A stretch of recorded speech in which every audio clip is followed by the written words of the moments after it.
జలనిధి తేలే మారుతి ఛాయను రాక్షసి సింహిక అట్టె గ్రహించెను.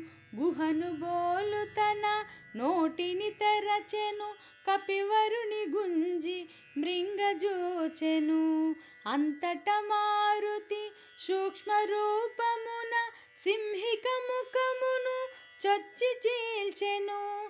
సింహిక హృదయము చీలికలాయెను. సాగరమునబడి అసువులు బాసెను.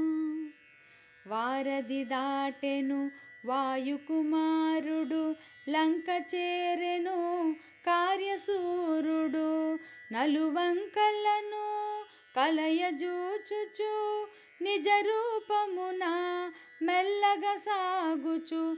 త్రికూటాచల శిఖరము పైన విశ్వకర్మ వినిర్మితమైన స్వర్గపురముతో సమానమైన లంకాపురమును మారుతిగాంచెను.